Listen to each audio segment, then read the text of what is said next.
बिस्मिल्लाहिर्रहमानिर्रहीम। अस्सलाम वालेकुम बच्चों। हम क्लास 6 मैथमेटिक्स एक्सरसाइज 3.2 का क्वेश्चन नंबर 1 करने जा रहे हैं। तो इसमें जो मेथड इस्तेमाल किया गया है वो है तकसीम किए बग़ैर जांचने के तरीके। टेस्ट ऑफ डिविजिबिलिटी ये क्या है कि देखें, हम बेसिक क्लासेस से तकसीम का जो अमल है वो सीखते चले आ रहे हैं। यानी ये अमल तकरीबन क्लास 2 से स्टार्ट होता है और 5th तक जारी है। तो अब 6 क्लास में भी आपने किया है, लेकिन इससे जो अगला स्टेप है वो ये है कि अब हमने बड़ी बड़ी लंबी लंबी रकमों को, फिगर्स को हमने देखना ये है कि तकसीम भी नहीं करना है और उसका पता भी चल जाए कि वो किस अदद पर तकसीम हो जाता है। उसमें पहला जो क्वेश्चन है वो ये है कि तकसीम किए बगैर जुफ्त और ताक अदाद अलग अलग कीजिए। तो इसके बहुत सा आसान काम है। इन तरीक़ों से जांचने के जो तरीके हैं टेस्ट के, ये इससे आपकी मेहनत भी बचती है, टाइम भी बचता है और क्वेश्चन जो है वो भी जल्दी हल हो जाता है। आदाद बजाय इसके कि हम सारे के सारे अदद को तकसीम करें फिर जाकर किसी नतीजे पर पहुँचे कि आया कि तकसीम ये हुआ है या नहीं हुआ है, इसको छोड़े बगैर ऐसे अदाद जिनका यूनिट नंबर, बेशक वो जो नंबर है वो 5 इंचों का है, 4 का, 6 का, 10 का, 12 का, जितनी का भी है, हम तकसीम किए बगैर अगर उनका जो यूनिट नंबर है वो 0 है, 2 है, 4 है, 6 है, 8 है, 8 तक, यानी 0, 2, 4, 6, 8 अगर जिनका यूनिट नंबर है तो वो अदाद 2 पर तकसीम हो जाते हैं, या वो अदाद जुफ्त अदाद होंगे। जुफ्त कौन से होते हैं? जो 2 पर पूरा पूरा तकसीम होते हैं। और ताक अदाद कौन से होते हैं? जो 2 पर तकसीम नहीं होते। उनको जांचने के लिए जिनका यूनिट नंबर है 1, 3, 5, 7 और 9, तो जिनका यूनिट नंबर यानी इकाई का जो नंबर है अगर उनका 1, 3, 5, 7, 9 है तो वो ताक अदाद होंगे। तो आइए अब हम क्वेश्चन की पहले स्टेटमेंट लिखते हैं कि हमारे पास क्वेश्चन कौन से हैं, फिर उनको देखते हैं। तो ये सवाल नंबर 1, तकसीम किए बगैर जुफ्त और ताक अदाद अलग अलग कीजिए। ये हमारे पास क्वेश्चन है 1 से लेकर 12 तक।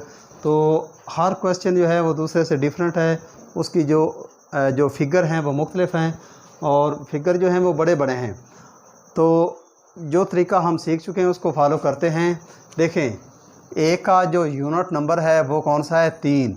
तो इधर हम लिखेंगे, अब देखें यहाँ पे जुफ्त कौन कौन से हैं लिखेंगे। देखें 6423, इसमें 3 क्या है? यहाँ पे होगा जुफ्त और यहाँ पे हो गए ताक।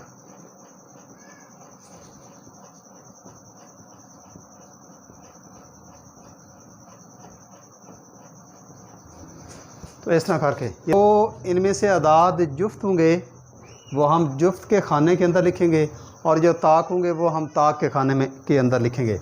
6423, इसमें 3 के हिसाब से हमें पता चल जाएगा कि क्या ये जुफ्त है या ताक है। जो 3 जो है वो 2 पर तकसीम नहीं होता है, या उस ग्रुप के अंदर हम देखेंगे ये ताक अदद होगा, तो ये लिखेंगे 6423। ये कौन सा है नंबर? ये ताक है। अब ये हो गया। अब नंबर 2 है 8321, एक कौन सा है? ये भी ताक है, 8321। अब इसी तरह आगे चलते हैं। तीसरा 6254 और ये एक यूनिट नंबर जो कौन सा है वो 4 है, ये जुफ्त होगा 6254, हम इस खाने में लिखेंगे। इसी तरह आगे वाला है ये 9, ये किस खाने में होगा? जो पहले हम पढ़ चुके हैं, जो ताक है, 999।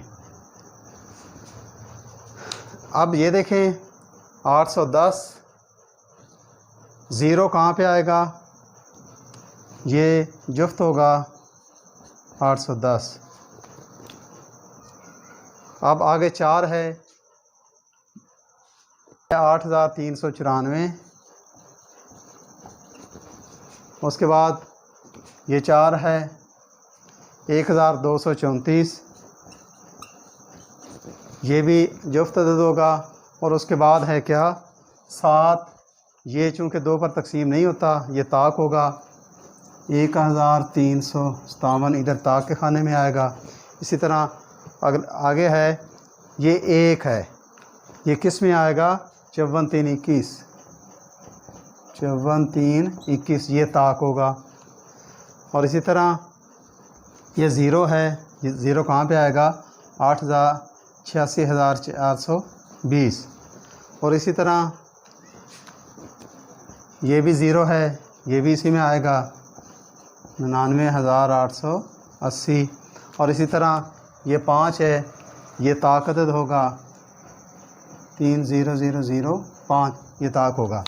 तो इस हिसाब से हम सिर्फ इनके जो यूनिट नंबर हैं वो देखेंगे, तो उस हिसाब से हम अलग अलग खाने करके लिख देंगे। तो ये एक शॉर्टकट तरीका है, जांचने का मुख्तसर तरीका है। तो इसी को फॉलो करते हुए आप ये बेशुमार जितने भी कोई भी जो स्टेटमेंट आपके सामने आएगी, जो फिगर आएंगे, जो रकमें आएंगी, उसको आप इस तरह करके उनका यूनिट नंबर देखें। अगर वो 0 2 4 6 8 में होगा तो जुफ्त होगा, इवन नंबर होगा। और अगर 1 3 5 7 और 9 होगा तो वो ताक यानी कि ऑड नंबर होगा। शुक्रिया।